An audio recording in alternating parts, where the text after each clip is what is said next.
everybody. Welcome back to the Feist Pro Football Handicapping Show here at Tom DeMarco's Pizzeria and Wine Bar, located at 9785 West Charleston Boulevard. We have a full house here today, which is fantastic. Thank you, everybody here that is watching as well. Sitting next to me is the award-winning handicapper and the undisputed champion in sports handicapping, Jim Feist. How are we today? I'm doing very well. I mean, we have a monster crowd here today. Got a lot of very special guests. We have people that are here every week. We got some new people. This is very exciting. And by the way, happy Thanksgiving, everyone. Happy Thanksgiving. Let me introduce our panel. One more thing. Yeah. Happy birthday, Jason. Hey. Jason, one of our regulars, give a round of applause to Jason for his birthday. Happy birthday. Sitting next to Jim, we have a winner of 14 to 17 NFL seasons. He held off legendary sportscaster Brett Musburger down the stretch to win the Review Journal NFL Challenge. Back on the panel, Scott Kellen. Scott, welcome to the show. Hey, thanks for having me. Good to be here, guys. And next to you, another returning guy, a 9-time baseball handicapping champion and the winning professional sports handicapper, a TV host and producer, Chirimbes. Chip, how are you? Great, Tom. How's it going? I'm doing well. We have a full slate of games, so hopefully we can get to some questions. If not, then we'll run out of time, but we're going to get to every single game. Let's kick it off with Thanksgiving. What I always say is the rock fight. We got the Packers and the Lions. Detroit's favored by 2.5. The total's 48.5. We got all kinds of people coming in. It was your birthday recently. Look at this. We got balloons coming in. Give Jim a round of applause. It's his 82nd birthday. We got balloons. We're tying into your chair. I mean, look at this. Thank you, everybody. Sharon, thank you very much. How's it feel to turn 50? 50? Yeah, let's just call it that. I can't remember that far back.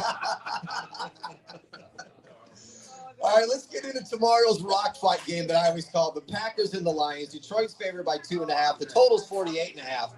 But Jim, my bigger question for you is not so much on the line or the total, but I want to know, is this game going to decide the bet between you and one of our audience members, and Scott Pritchard? I figure Scott's going to win because he wins every damn thing. Nobody picks futures better than Scott. He is absolutely amazing. But you're still in it. I have a chance, Right. But I must win this game or I'm dead. So I got to have the Lions, take them on the money line, but don't follow me on this. This is just a personal thing. Scott, let me go to you. Do you like to give up 2.5 at home? Oh, sorry. Yeah. I thought you were asking. Well, Scott. No, I'm Scott. No, not Scott Pritchard. Scott Keller. I know what Scott wants. We know what Pritchard wants. Yeah, Scott Keller. Do you like giving up 2.5 at home in Detroit? I'm not. I have not played the game yet. My model, which has done pretty well this year, does favor the Lions. But, okay. I think these teams are pretty even, but there's enough things that scare me about the Packers not being able to run the ball. And Detroit's got a very good defense this year. If Green Bay can't run the ball, that's going to put a lot of pressure on Jordan Love.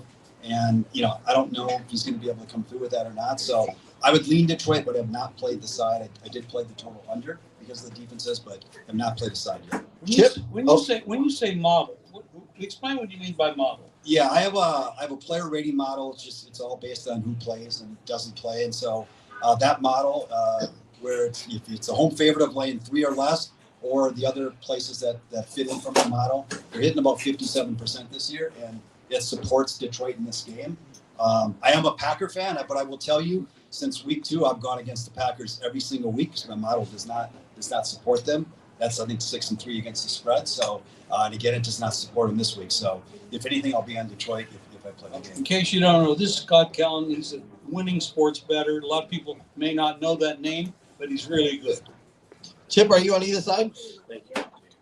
Both these teams have winning records, 7-3, 7-4, and when I look at them, I just think they both are kind of disappointing. Green Bay loses to Carolina and Philly, and Detroit was dominated by Philly, and they ran for 240 yards the first time they met. I think Green Bay's the side because of the number as well. Detroit's not even a field goal favorite at home. So my inclination is to take the Packers here, and I like them in this situation. They don't usually give much for the home field anymore. in football, NFL.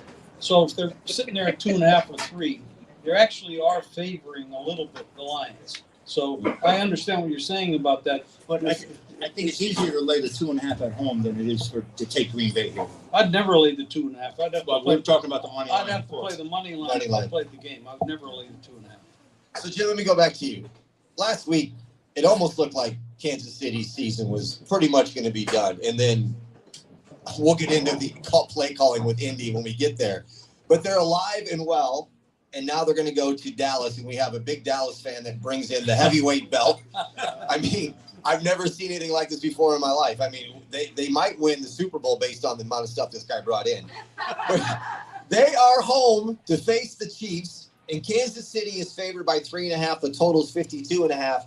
Is this what Kansas City needed to get their season back going? I don't know. Thank God my friend there didn't wear a Spanx. So, That's next week after they win this week. That very well could be. After that 24-point comeback in the second half after down 21-0, that was pretty amazing. I don't know about Kansas City. They seem to be eating their food every week or playing with their food. They've won their division 9 straight years, been to the Super Bowl 5 out of the last 6 times. Eventually, this thing wears out. You just can't be as hungry every year. You can't. They don't seem to be in sync. But a lot of teams in the NFL seem to not be in sync. But a lot of those other teams don't have the same amount of talent or coaching this team has. It doesn't make sense that they're not able to turn that switch on, and look sharp. They just don't look sharp. Yes, they can pull out victories because they've got a hell of a lot of talent. Now they're going to go up against a very poor defense that's improved a little bit since Jerry made a couple of moves to improve the defense. They are better. But I'll tell you what, Dak is actually playing. I hate to say this because people are going to shoot me for it. Dak is actually playing better this year than Mahomes is. Yeah. So, I'd have to look at the dog. Okay. Personally. Scott, does Kansas City make the playoffs in your mind? I think they can. I mean, this is the best version of Kansas City that we've seen this year. They've got the receivers back, so I think they can. I think they also have, just looking here, they still have a tough schedule. They've got to play Houston, the Chargers, Denver, Tennessee, and Vegas, of course, will be a problem. So I think they have a chance, but it's still a tough schedule, and they don't have a lot of room for error. Are you on either side? I'm on Dallas. I've been on Dallas the last 2 weeks. I think that defense is way, way better now. Williams on the defensive line to go along with Kenny Rogers. They got Bosa back, who had 5.5 sacks for him last year. They added Logan Wilson, the linebacker. They got another rookie cornerback back in the secondary. The offense is elite. You look at the Chiefs, they've lost 4 games on the road this year. Chargers, Denver, Buffalo, Jacksonville. Their only win was at the Giants. They have not won those games by margin, obviously. And I think Dallas can hang here. Now, Dallas beat the Raiders 2 weeks ago. That's whatever. Philadelphia is a good team. Kansas City is a better team than Philadelphia. But I think there's a lot of potential here for Dallas to win this game. I also took the over.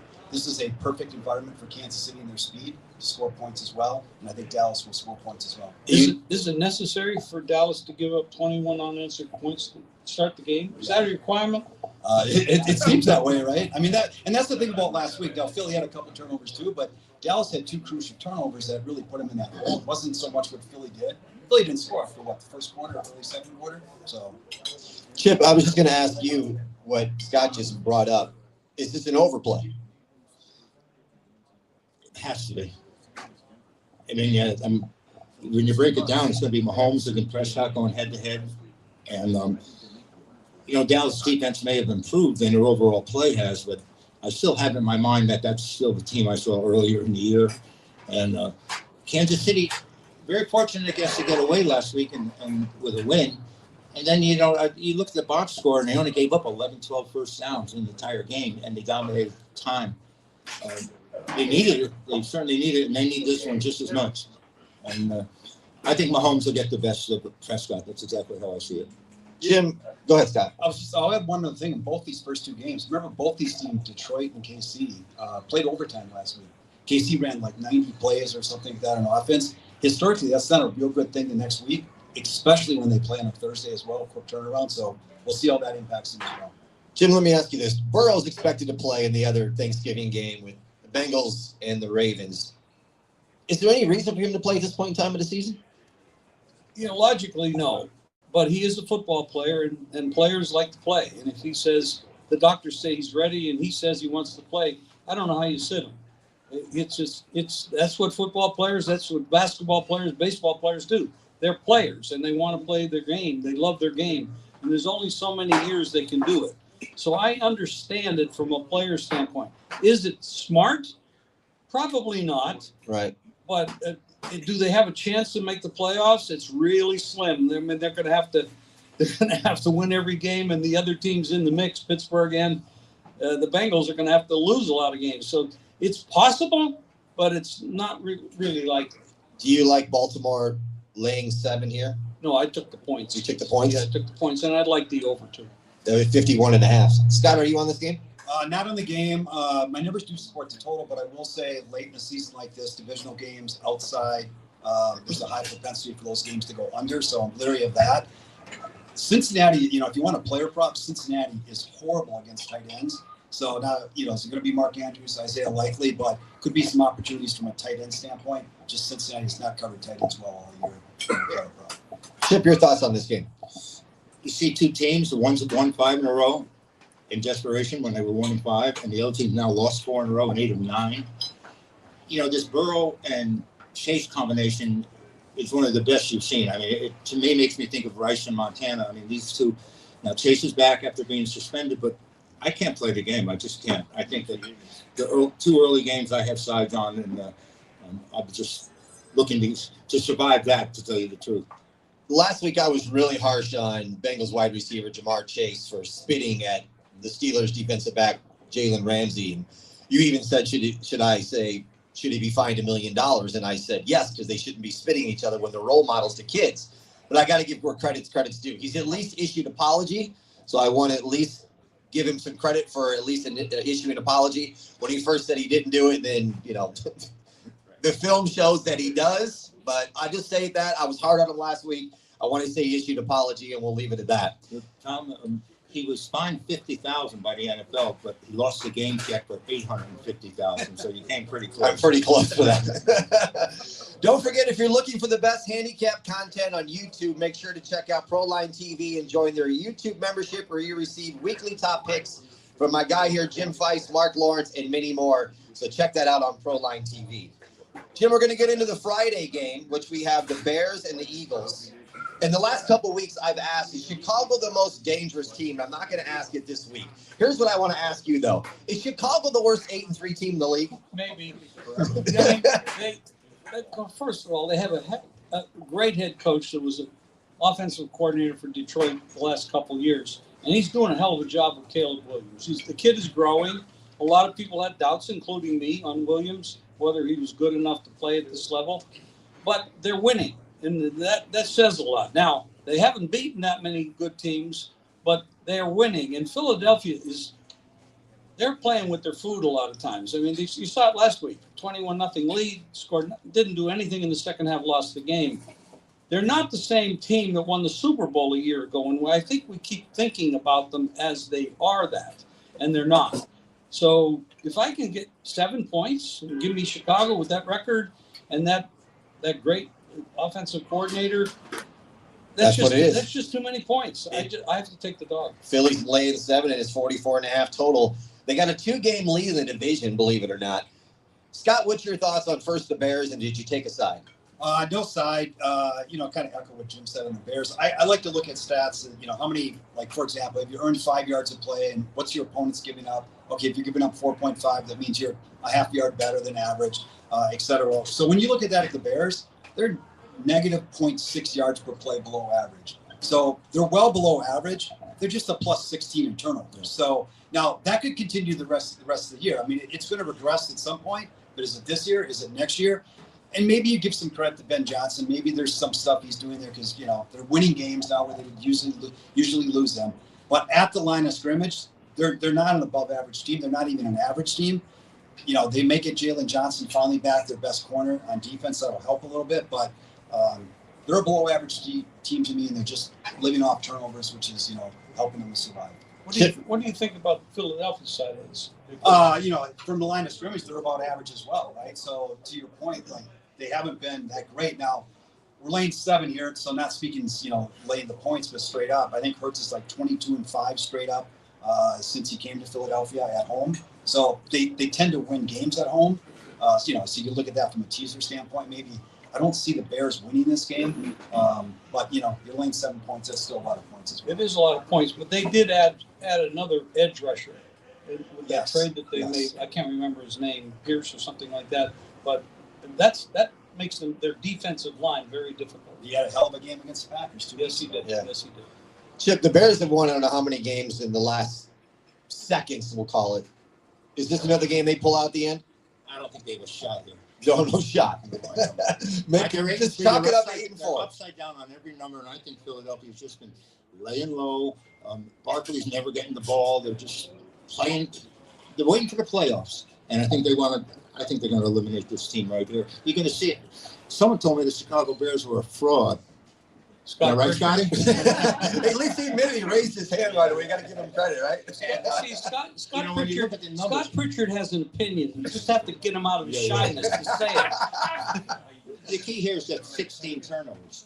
If Philly doesn't turn the ball over, I really don't see the Bears doing much scoring, and I think they're in trouble here. Jim, let's get into Sunday. And I got a feeling this might be a pass for you, but Rams-Panthers. The Rams are favored 10.5. The total's 45. Are you touching this game?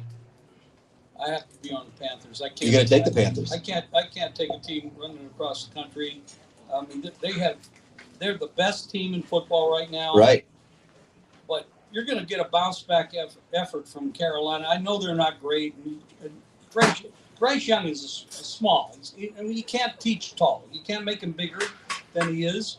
But he's had a couple games, and they're playing at home. That's a big number to take at home. I'm sorry. I got to take the points here with the dog. What about you, Scott? My numbers are right about there. My only caution with Carolina would be Mourning. I don't know if it's better to spit on a guy or punch a guy in the balls, but he's suspended this week. J.C. Horn might be out, who's their best corner. So they could be down their 2 best corners, plus the rookie corner they had in there is hurt as well. So they could be pretty well. And they're already depleted 3-4 linebackers. So the defense could be really, really banged up. But my numbers haven't worked out, so I'm not. Chip? I think Carolina might be worth a shot here, though. I really don't think they're that good. Bryce Young, it's like watching a Jim Feist at quarterback. That's a shot. I felt that. Did it hit you in the front or the back? 46 years ago, you didn't talk to me like that. Did that shot hit you in the front or did it come from the back? Well, it was a stab. Definitely. The Rams are ranked ninth both on offense and defense, and like I said, they're coming across the country. And here, this may be the key factor, Jim. No? Nothing to do with quarterback. The fact that they've alternated wins and losses 7 straight times is now it's their turn to win. So I'm going to take Carolina. Got it. With that. Even with the shot. Thank you for the support. Jim, let me ask you. San Francisco's defense turned in an excellent night, despite all these injury losses they have.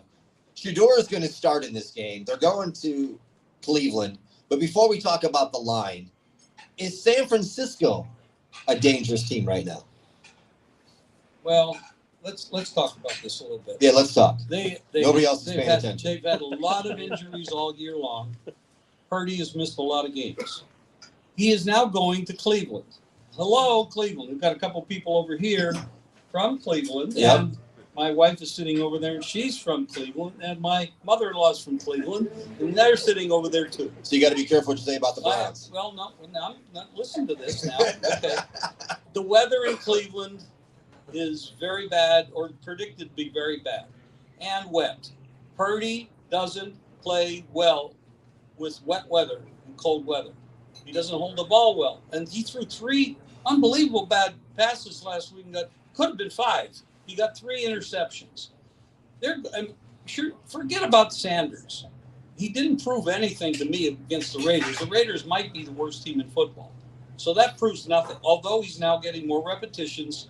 And maybe he can, if he doesn't turn the ball over, that's probably a plus. But I can't expect much more than that. So I like 2 things in this game. I like an upset with Cleveland, taking the points, and I like the under. What points did you? Because it opened at 7, it's down to 4.5, and the total is 42.5, and it's down to 36.5. Well, I got better numbers than both of them, so I got the openers. Okay. Yeah. So that's your thought, Scott. What do you feel? I'm on Cleveland, despite Shadir Sanders, who, like Jim said, he was awful last week. They got away. They played the Raiders, but I like that Cleveland defense at home. They have played very tough at home. I mean, they lost to Baltimore by 7 a few weeks ago, but they were ahead most of that game. They lost by 1 to Burrow first week against Cincinnati at home. The weather's going to be awful, which is going to shorten that game a little bit as well. So short of the turnovers, which Sanders certainly could do. I grabbed 5. I missed the 6, but I've got Cleveland +5, and I hope they can pull it out. Chip, you going 3 in a row? You taking Cleveland too? The number bothers me with the Niners being so short here, and a rookie quarterback getting a second start. You usually have to go against all the way, but their defense is second in the total NFL. And if the way Purdy's been playing, if their defense can make things happen, they'll definitely have a shot. Their offense is 31st, and I have a tendency to want to take the points here, but I'm really afraid of the quarterbacking situation. Maybe, but he makes things happen, I mean, one way or another. I mean, he goes for the big play, so there might be some scoring here. But you say face, Jim, with all your relatives and your wife and in-laws, talking good about the Browns. Well, I have to. I still have to go home. Let's get into the Colts, Texans at the Colts, and the Colts coach is self-evaluating himself after play calls at the collapse in Kansas City. What do you make of that? What do you make of the Indianapolis play calls down the stretch? Well, there's so many poor decisions. You're making them on the fly. I've never coached a football team, so you're making decisions you have to do in 2-3 seconds, and there are always going to be mistakes made. I mean, nobody's perfect. But I'm going to tell you something about this game. I love the defense for the Texans. Okay. I really do. Line's 4.5, total 44.5. I don't know who's going to quarterback for the Texans, but the backup quarterback has been playing pretty well. Their head coach is very good. He's a defensive coach, which is probably why their defense is so damn good. This is a great game. I really like the Texans. On the road. I really like the Texans taking the points here. I think they definitely could win the game straight up. What about you, Scott? I'm on Indianapolis, laying 4. I'm glad we agreed. Now we got a little banter going on. Tell us why. I mean, Houston's defense is very good, but I'm still not sold on the team. It looks like it might be Davis Mills again. They barely got by 2 weeks ago on the road at Tennessee with Davis Mills, who, like you said, Jim, he's played okay. He hasn't been a complete disaster for him, but I like this Colts team at home. This Colts team, I think, if I look, I don't think they've been home for a long time. They've been gone for almost a month. We have not seen them at home and what they can do at home, and I do think they'll be able to move the ball a little bit here, both through the air and rushing the ball. I know how good Houston's defense is, but it's still a relatively short number, and I'm just not sold on Houston on the road, especially if Davis Mills plays as well. Chip, I know at the beginning of the year when I asked you about Indiana Jones, you were high on him. Are you still high on Indiana Jones? Well, I hope he doesn't revert back to his previous form. He's been terrible, I guess. But the last 2 games, they've really struggled. Like I said, 11, 12 first downs against Kansas City, I think they had. And this Houston defense isn't going to give them a break. I mean, they're number 1. They're only allowing 4.6 or 4.9 yards per play, which is the lowest in the NFL. And Indianapolis, I think, is going to have to rely on their running game. I think they're going to have to get Taylor going here, because if they're going to start pressuring Jones and he starts making the decisions that he made when he was with New York and decisions that we've seen lately, they're able to go right into the Bachhaus, as we might say. Jim, let me ask you about a game that I don't know how many people are going to be really paying attention to, except for the people from New Orleans and Miami, and that's the Saints at the Dolphins. Miami's favored by 5.5. The total's 42.5. Do you like anything in this game when we have 2 bad football teams, although the Saints seems to be playing better lately? Honestly, you have to pass me on this because I didn't even look at the game. I don't trust either team. I don't blame you. And it's hard to imagine that I get too involved with this. Scott, are you on anything, or are you passing this game too? I'm passing on it. I think the only thing I'd say, though, in the NFL, it's not who you play, but it's when you play them. A few weeks ago, Miami was dead. Now, all of a sudden, they look like they're okay. Not great, obviously. So That's the more important factor here. I think Miami's playing a little bit better. Waller's back, so I think the line is justified, but I'm not playing anything. Chip, are you passing too? Yeah, I think we'd have to. 3 passes. I'm on the part of New Orleans. I I don't blame this game. It's a tough game to pick. And look, been fortunate with Miami on and against them this season, but isn't New Orleans at some time or another supposed to come up and play a football game? Hopefully. I'm afraid of it. Well, Hey, they beat Carolina a few weeks ago. Yeah, what does that mean?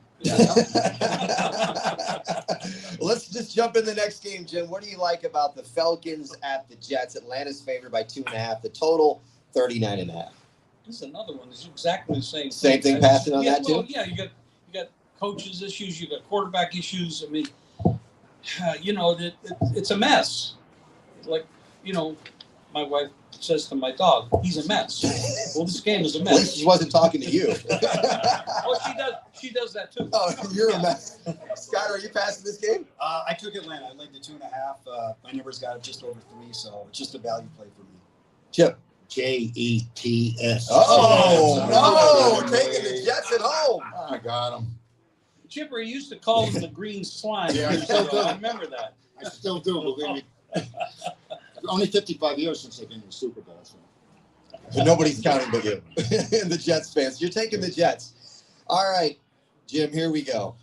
I'm a Bucs fan. You're a big Baker Mayfield fan. He suffered a low-grade sprained shoulder, MRI revealed.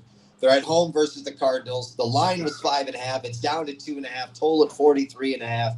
The Bucs continue to have more injuries after more injuries. I don't know what they got left in them. What's your thoughts? Well, first of all, let's look at how football is measured and how teams are measured in the NFL.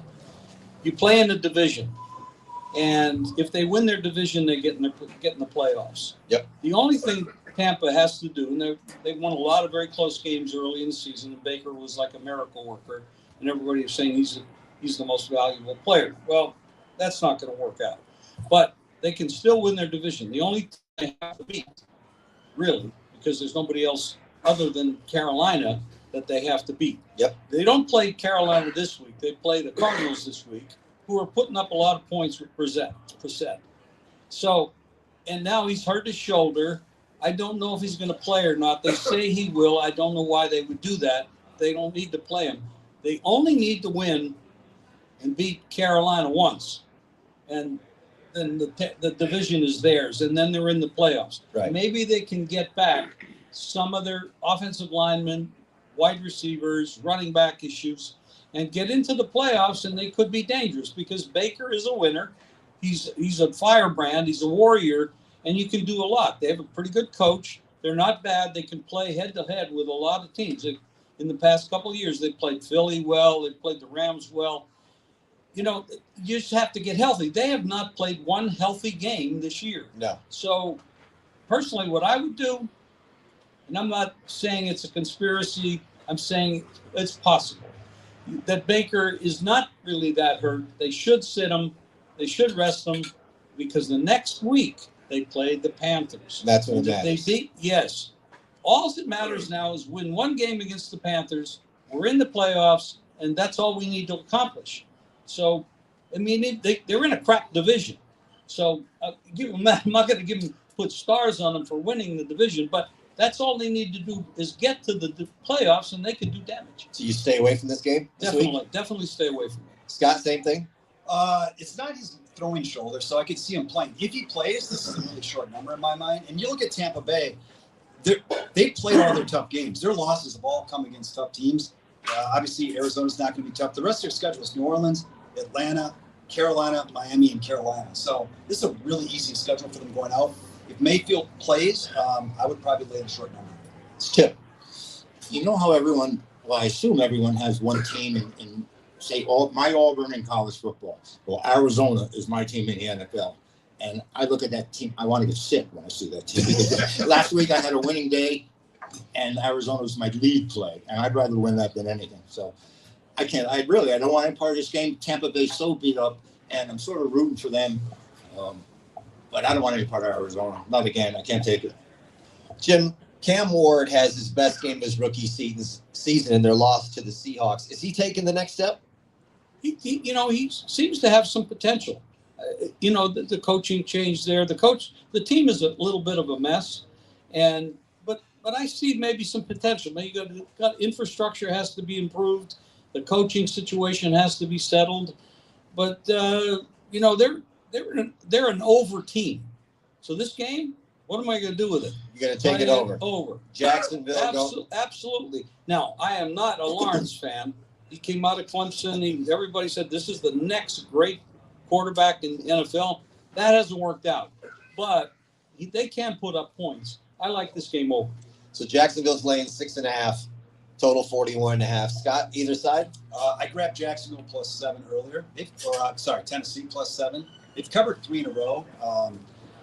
Jacksonville, I had Arizona last week as well, Chip, but pushed on it. But Jacksonville kind of dominated that game from the line of scrimmage. 4 turnovers kind of kept Arizona in the game. So it worries me a little bit because Jacksonville's also coming off that thumping of the Chargers. But my numbers support it, so I grabbed Tennessee +7. Chip. I don't think I'll have any part of this game, either side, total, whatsoever. I can't even give you a prop. Okay.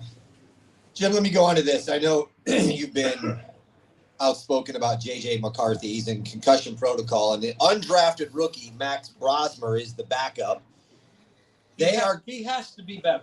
He has to be better. You can't be worse. Well, don't say that. You cannot be worse. He might. Next week we might be talking about. Are you kidding me? You cannot be worse. Now wait a minute. They're going to go into Seattle. The line was 9.5. It's up to 11.5. The total's at 41.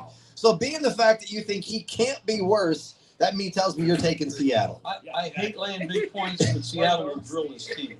I don't know about this quarterback. They have such a great roster. They screwed up when they let Darnold go and said, JJ's going to come in. He's going to be everything we ever need. He's terrible. He does not. You don't think he has potential? Every time he plays, that little bit of that potential that you talk about goes away. I do not see anything that he does that's good. Who's better, him or Trevor Lawrence? Trevor Lawrence. Trevor Lawrence better than McCarthy? Yes. Okay. By far. All right. So you're not touching this game? Seattle. You're taking Seattle laying the big number. Yeah. Well, first of all, Seattle team total over, okay, and Seattle lay the points. Seattle lay the points. Seattle team total over. Scott. I didn't play it. It blows my mind that Minnesota actually went to Detroit and won there 2 weeks ago, or 3 weeks ago, knowing what we've seen out of McCarthy. But he looks awful. It's 6 starts, so you got to give him time, I guess. But the eye test is not good right now. But I'm not playing. I'm not laying a large number. I'm not taking it. Chip. Seattle's probably the team that surprised me the most. I mean, they were open 50-1 to win it all now, right? Like 10-1 in different places. And their defense, their running game, they're solid. I'm really surprised at how far they've come. Sam Darnold, is he going to look for a little? Does he have a little extra incentive going up against Minnesota here? Sure. But does that matter? No, I think he's got a little bit of incentive there. And like I said earlier, Jim, I said, what were they thinking? I mean, they got rid of a quarterback that looked like he had finally come into his own. He had a bad playoff game, Sam Darnold, no question about it. But they jettisoned him and got rid of him before McCarthy had even played the game. And the only game I saw him play was the final drive against Alabama in the bowl game, and I think that's why he got drafted where he did, because I mean he didn't have a distinguished career where he was putting up numbers. And Jim, I don't know, he might be that bad. I mean, we saw him play 1 quarter this year. Well, Cosell knocked him, and he doesn't do that, and he knocked him pretty big. Yep. And when he speaks, I listen. And somebody, I mean, he knows what he's talking about. I've watched a lot of football. This kid's mechanics are bad. I think attitude's bad. Decision making is bad. I'm not here to bury the kid, but they made a big mistake. They should come out and say it. They don't even want to play him anymore because it's embarrassing. When you put Wentz in there as a replacement, and he's actually better than him, that says a lot because Wentz hasn't been good for 6 years. So, yes, I hate to say it. But here's another way you could play it. Play Seattle in the first half. Then you don't have to lay the 11.5. Yeah, there you go. So let me get into this. This great team that is from the city we're from, the Raiders, that used to, are they an NFL team? No. No, they're not an NFL team. They have some players on the team that are actually pretty good. But the quarterback isn't. The offensive coordinator's gone now. Thank God. I don't know if Pete Carroll knew that he was getting into a rebuilding job at 70-something years old. I don't think he did. It's a mess. It is a mess. It's really a mess. They're going into the Chargers. Chargers are laying 10, total 41.5. And the Chargers have been laying an egg lately, but they've been hurt. Now, I don't know if they're physically better off. This is not a game I can play. The only thing I would do is you start to look for alternative ways to play the game. Again, I would probably look at the Chargers first half, so you're not laying a big number like that. You can win the first half, because I don't see how the Raiders are going to be able to score in this game, because they haven't been able to score against anybody. And it just that's probably the way I'll look at it. And then in game, you want to look at it. But Harbaugh's a pretty damn good coach, and he's got some good material there. And Herbert can play football. If you can keep him standing, I mean, he's another guy that gets hit all the time. He's constantly being hit. So, I mean, they have no offensive line. Unfortunately, it's a shame, because they really are a talented team. Scott's is too big of a number? Yeah, for me, I mean, I've gone against the Raiders the last 2 weeks, and that's kind of coincided with they lost Jackson Powers-Johnson, Colton Miller was out. So that offensive line is decimated. And that's not going to work well against the Chargers. And the Raiders aren't getting any pressure on quarterbacks. So even though the Chargers' offensive line is a little weak, I don't know that they're going to be able to take advantage of that. So I'm not playing it. I'll look to play against the Raiders again, maybe when they get back home. Chip, are you on either side? Not really. The only thing I'd say, the Raiders, the only chance they have is to get the ball out of Geno Smith's hands. And it's a problem, because that's where the play starts. So you got direct snap to somebody else. And they drafted a running back, and I think this kid's going to be pretty good, but he's been smothered. He's had no room at all. And, maybe Pete Carroll ought to try and establish a running game first, because, like I said, I don't like too much good that can happen when Smith is throwing the ball. How much of a difference do you think it's going to be with the offensive coordinator? I have no idea. I just was in my head. I was thinking, why wasn't he building an offensive line or a running game first? They signed this guy for 3 years to be their quarterback. Where are they going to go? They're going nowhere. Right. And they haven't been able to run the ball all year. And I don't know if they're going to be able to start that now, this late in the season. True. You might get a slight bump just because of the change, but Yeah. I don't know if it makes a difference. Jim, the Bills are coming off the loss to the Texans, and they're going to go into Pittsburgh. They're favored by 3.5. The total's 47.5. I'm sure the weather's going to be an issue, but it's Buffalo. So what do you think about this game? Well, it's Buffalo at Pittsburgh. Yep. The weather could be an issue. And we know the weather's going to be an issue in Cleveland, so it very well could be an issue in Pittsburgh. You have a pretty good quarterback in Josh Allen that's been, unfortunately, not supported as well as he could have been over the years. And you have a failing, older, broken wrist, left wrist, quarterback in Aaron Rodgers, who was once great. But right there, I think, is the whole story.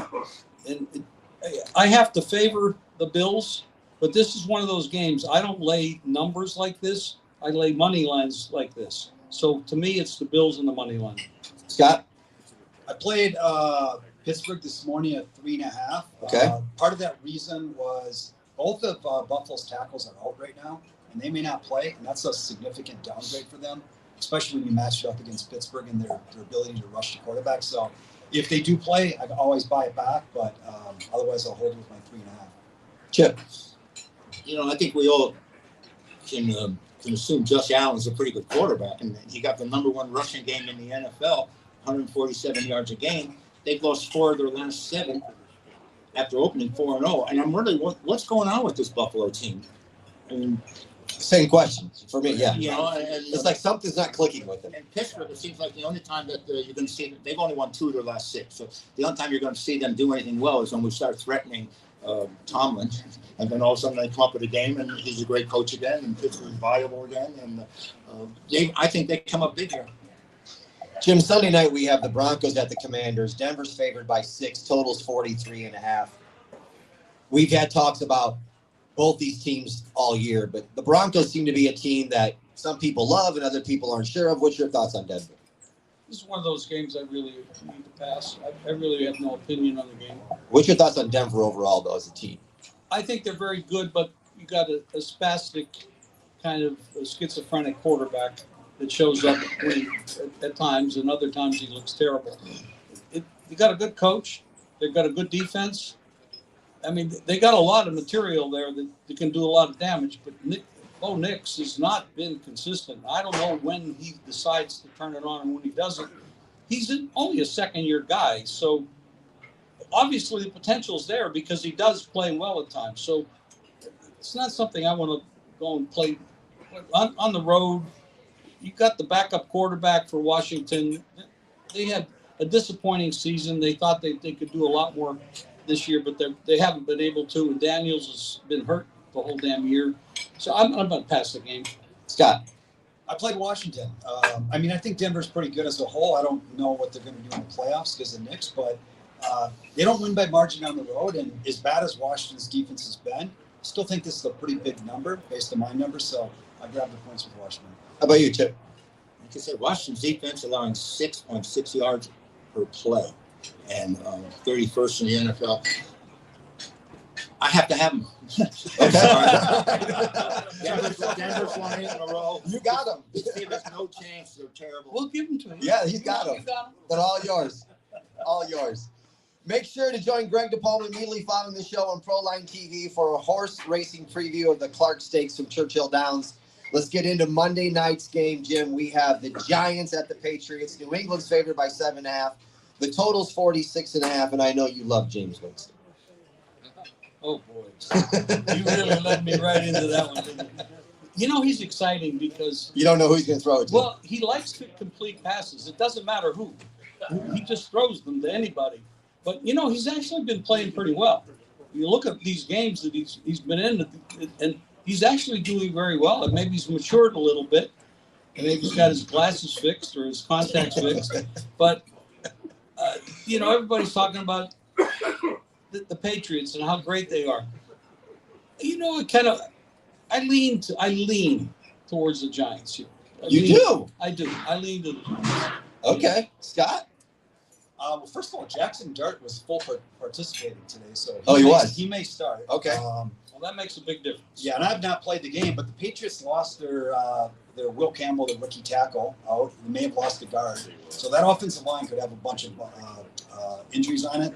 So I've not played the game, but you know I'm going to watch it, just see what happens from that offensive line standpoint as well. Maybe if all those guys are out, maybe they'll take the Giants. Chip. Giants have blown 5-10-point leads in the fourth quarter this year, and but they do have a stranglehold against the Patriots as far as the numbers concerned. Last 7 times they played, and the Giants were covered 6 times, including February 5th, 2012. So I like the Giants. They just it's like the Yankees and the Red Sox. You know, right? He's a Giant fan from way back. Way back. Season ticket holder. We got time for a couple questions. Anybody in the audience got any questions? Raise your hand and we can get to. Okay, Ray, go ahead. I know you've been waiting like 3 weeks for questions, so I'll start with you. What's your question? Give us 1. Don't give us 5. So I'm the futures guy. You know, the Rams look pretty damn good. Rams on the futures, yes. They look good, but you know, I have a question for Mr. Feist. There was a lot of hype in 22. You know, we knew what the Rams were about to do. We saw the time. It was pretty much set up before the season started for the Rams winning. Do they look as good right now today, whatever week it is now? Do they look as good as they did week 10, whatever we are? Week 13. Week 13 and 22. Do they look as good as they did? He wants to know if the Rams look as good in Week 13 this year as they did in 2022. Can you remember that? How the hell can I remember 2022? You know, Ray does. I don't remember that. Come on, Ray. Ray, your answer is we don't know. All right. It's Bernie. All right, so Green Bay, Detroit tomorrow. So I'm going to call my Detroit peeps. This third week, Dan Campbell is back to taking the play calling duties. Okay. They're number 1 in yards per play the last 3 weeks. What do you think about the Lions team total over? Lions team total. Jim, what do you think about that tomorrow? I feel comfortable with that. Yes, I do. I do feel comfortable with the line scheme total. What do you think about the game? How does it play out? What dominates that the game? The running game, the passing game, the defense. What do you see there? Because these two teams have been playing with their food. Well, the Packers get Josh Jacobs back tomorrow, but the Packers body eye test don't look good to me, and they miss Tucker, their tight end, tremendously. It's changed the way you defend the Green Bay Packers. The Lions are going to pay him back based on what I'm hearing. This is their circle game. And they've been inconsistent, and they haven't fired on all three cylinders in all three phases. Tomorrow, I think you see that. So Big revenge game for the Lions. From right, which I don't know how you quantify revenge. To me, it's always a bullshit motivation. Ad. But because I covered that team so long and I'm still plugged in, I know that's a game. They are really – I like the Lions tomorrow. And our last question coming from Scott Pritchard. I got a feeling this is going to be about the game. Quick question for anyone and everyone regarding the Bears at 8-3. Bears 8-3 question.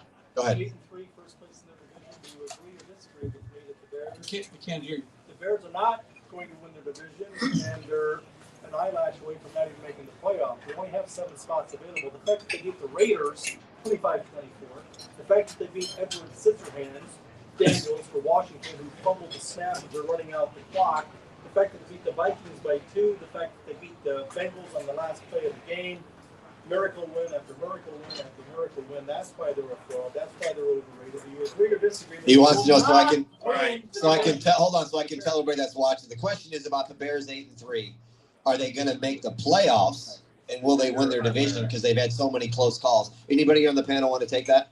Well, let me just throw this out there. This is their schedule: Philadelphia, Green Bay, Cleveland, Green Bay, San Francisco, Detroit. They're not an average team, and that schedule is not going to favor them. So I would say they will not. Will not. Exactly. I agree they will not make the playoffs. Spot on the schedule. That was going to be 1A. One is there a higher wire act?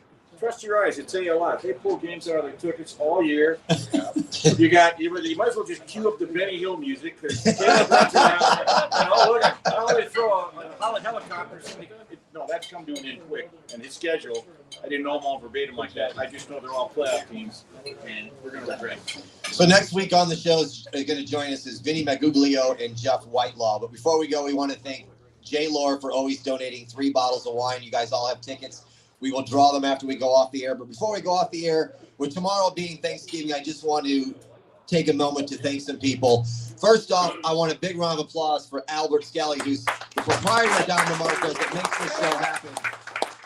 Greg DePaul from behind the scenes back on Proline TV. Chris Angelo from here that does the PR that takes care of all of us. Jim, I want to thank you. All our viewers, the audience, and everybody on the panel. Everybody have a great Thanksgiving. Good luck on your bets. But Jim, happy belated birthday, and thank you for everything. Well, and thank you, and happy Thanksgiving. You are welcome. I'm more than happy to do it. All right, everybody, we'll see you next week. Good luck on your bets, and happy